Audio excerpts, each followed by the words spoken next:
Estamos de regreso, Pedro. Ya le dimos tiempo a la gente para que fuera a tomar un cafecito o buscar un vasito de agua. Ya estamos todos aquí en primera fila esperando para que nos cuentes. ¿Cómo fue que llegaste a la patria de Bolívar? ¿Cómo fue ese primer encuentro con nuestro país, que también es tu país? ¿Cómo fueron los primeros meses aquí en Venezuela? Eso, los primeros meses, bueno, como cualquier persona que migra por cualquier tipo de razón, sea económica o política, son meses de eso, de adaptaciones, meses difíciles, como los migrantes italianos, portugueses, colombianos, ecuatorianos, todos tienen un tránsito, pues que en el caso en particular, bueno, empecé a vivir en San Agustín, una pensión que encontré, la primera que encontré así, no tenía absolutamente nada de dinero, estaba con otro compañero que también había salido por la misma razón, que él sí tenía como un mes antes de haber llegado, y bueno, nada, fue como, ese año fue como el más complicado, pero el duelo que sentía, me puse a comprar un montón de libros en esa época, prefería comprar libros que comer a veces. Y en esa época, como yo estaba militando en el Partido Comunista, leía mucha política y entonces decidí que todas esas cosas que no había leído sobre la literatura, que era lo que más me gustaba, pues me lo iba a leer. Pues.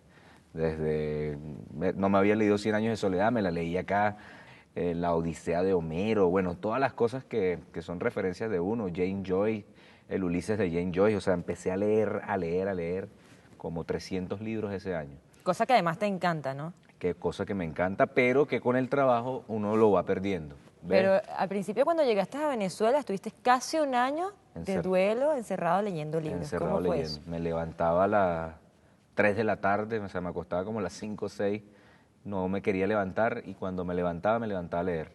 Porque también uno de los sueños en Colombia, que se fue creando en Colombia, que tenía un grupo de poesía, de música, era como ser escritor, pues, o sea, era como una de las deudas que todavía tengo, de escribir ficción. Y bueno, nada, en esa época pues decidí todavía, son esos elementos, que es lo que yo le digo siempre a mi hermana Daniela, o sea, la persona que lee tiene elementos para después expresarse, para liberarse, para hacer cualquier tipo de cosa y siempre le va bien a la persona que lee. ¿Escribiste algo de ficción? Escribía, sí, intenté cosas, intenté poesía en algún momento. ¿Cómo fueron esos resultados? Es muy malo, es muy mediocre, muy mediocre. Como fuera mediocre, entonces dije, no, yo por la poesía no me voy a ir. Además era como una época muy oscura, era muy... Esa época que siempre es como de que uno escribe son cosas, el amor, la traición, la decepción, el duelo. A lo Rocío Dúrcal. A lo Rocío Dúrcal, a lo Rocío Dúrcal o a lo poeta maldito. Entonces me gustaba, era la cosa oscura, existencial, Rimbaud, Baudelaire. Entonces estaba como que en esa época muy pesado. Después, como soy de Barranquilla, soy del realismo mágico, entonces somos más alegría, somos más... Pero tengo una deudita por ahí de escribir alguito sobre Mariposas amarillas, ¿verdad? algo así con mariposas amarillas. tengo una deuda de escribir algo que una a Venezuela con Colombia, así como alguna parte de la experiencia, de las cosas que uno ha pasado aquí.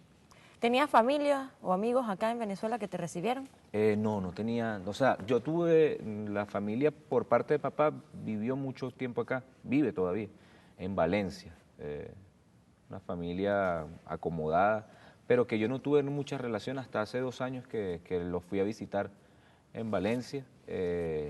Y nada, de resto fueron los amigos que uno fue construyendo, fueron los amigos y en medio de ese proceso, el 2006-2007 fue un proceso de una inmigración acá a Venezuela por cuestiones de trabajo, es decir, veían a Venezuela como una ventana, te estoy hablando de gente, periodistas, literatos, que eran brasileros, que eran argentinos. Esa época era una época en donde yo me la pasaba, al menos en la casa mía, por ejemplo, ha vivido españoles, han vivido argentinos, han vivido ecuatorianos, han vivido colombianos, que es gente normalmente de izquierda, que vino acá a echarle un camión. En ese tránsito, una persona que marcó mi vida fue Samantha, que fue una muchacha con la que yo viví 5 años, ¿no? Que era brasilera, italiana, japonesa. Wow. Una chama políglota, literata, estudió literatura acá y que bueno, después por razones determinadas de la vida, pues terminamos. ¿A distancia? Sí, sí, ella está ahorita viviendo en Argentina, ya hizo su vida, tiene un hijo y bueno, esas cosas. ¿Y cómo fue que un estudiante de Derecho, casi sociólogo, terminó siendo un comunicador, trabajando en televisión? Bueno, hubo una camada de franceses que estuvo haciendo una serie de talleres y que en esa época pues yo no tenía muchas cosas que hacer, andaba deprimido y decido hacer un taller, ¿no? Un taller con esos franceses sobre lenguaje audiovisual. Luego me voy a Cotraín, que estaban dando, Cotraín es una escuela en donde está Lilian Blaser, Lucía Lamagna, gente que le ha echado un camión en términos audiovisuales, que son referencias audiovisuales, y ahí es en donde yo aprendí como, por decirlo de alguna manera, el lenguaje audiovisual determinado. Después también se abre el tema de Ávila TV. Yo trabajé en Vive, después me voy a Ávila TV. En Ávila TV llegan colombianos, argentinos que habían formado televisoras públicas, tanto en Argentina como en Colombia, como en Bolivia, como en España, y ahí conocemos a una generación. Puedo decir yo que en términos audiovisuales, una generación que también marca la historia audiovisual de este país, pues que ahorita están todos haciendo cine, videoclips, están produciendo cosas, algún técnico te encontrarás tú, si haces parte del mundo audiovisual que vino de Ávila, que puede ser diseñador y que es muy bueno, esas cosas. Pero cuéntame cómo conociste al presidente Hugo Chávez. A Hugo Chávez, bueno, llegando al principio de la revolución, o sea, de haber llegado yo acá, ¿no? De la revolución, traté de entregarle un libro, ¿no? Siempre buscaba el camino para entregarle el libro porque a Alfredo lo asesinan diciendo que estaba creando con Hugo Chávez una guerrilla en Venezuela, Colombo venezolana. Y esa fue la justificación para asesinarlo. A él lo hicieron pasar como un comandante de la FARC, lo que llaman falso positivo, y después lo matan. Y yo decía, o sea, aquí hay o sea, mi historia está signada por Hugo Chávez, por ese encuentro que nunca hubo entre Hugo Chávez y Alfredo Correa, que tenían la misma densidad moral, política e intelectual.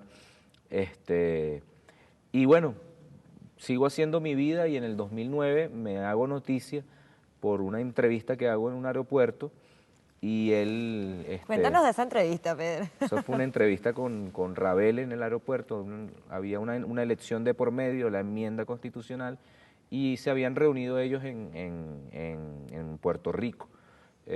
A nosotros nos llega la información y nosotros vamos a hacer una entrevista. Yo era productor de televisión, o sea, ya nosotros estábamos saliendo como fenómeno audiovisual en Ávila TV con algo que hacíamos que se llamaba Peludos con Curita, y yo siempre fui detrás de cámara, hacía los guiones, le hacía el guión a un pana también de Colombia, de Barranquilla, y él, bueno, era el que hacía las entrevistas. Yo era productor, pero ese día él no estaba, me voy yo para Con el aeropuerto y Carlos Echeverri. Y yo, bueno, nada, asumo eso y el día domingo me dicen, después de que hice la entrevista, el viernes pasó y el día domingo me dicen, el presidente va a pasar tu video por cadena nacional. Lo pasó 3 veces. ¿Y qué sentiste en ese momento? Bueno, en ese momento estaba yo, o sea, lleno de emoción por el acto que había hecho.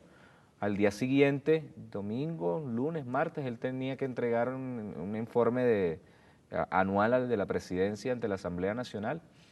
Me mandan a llamar, yo estoy en la Asamblea, yo primera vez que estaba en la Asamblea Nacional, y bueno, él me nombra, se equivoca de mi nombre y me dice, bueno, muchacho, el futuro es de lucha, el presente es de lucha, el futuro nos pertenece. Y de hecho... La frase de Che Guevara. Sí, de hecho nos manda a cuidar, o sea, cuidado con ese muchacho, que le vaya a pasar algo, estamos enfrentados a una gente que no tiene escrúpulos. Y bueno, y desde ahí una relación, te digo que nunca hablé personalmente con él, o sea, la primera relación que hubo fue así, o sea, de ese estilo, o sea, él abajo y yo arriba en el palco de la Asamblea Nacional. Y después, ya nosotros éramos referencia, teníamos el programa Zurda Conducta que él lo aprueba, o sea, nosotros le mandamos un piloto, presidente, tenemos esta idea, y el presidente dice, dele play. Hagan lo que tengan que hacer, no se también como María Zenida Maya, no vayan a perder la humildad, no vayan a volverse en un mostrico, no vayan a Ese fue como el mensaje que mandó. Después en su enfermedad en Cuba, bueno, nos llamaba 4 veces, 5 veces, tuvimos la oportunidad de hablar con él por teléfono. Y era muy emocionante cuando decía, Carvajalino, bueno, qué buena pregunta, o bueno, Carvajalino, te voy a contar una historia, y te contaba la historia. Pedro, ¿crees que en ese encuentro que tuviste con el comandante o ese destino que te lo puso ahí para que tuvieras la oportunidad de conocerlo, tuvo que haber estado de repente metida en la mano del profesor Alfredo Correa? Puede Pero ser. eso me lo respondes al regreso de la pausa. Ya venimos con más de Pedro.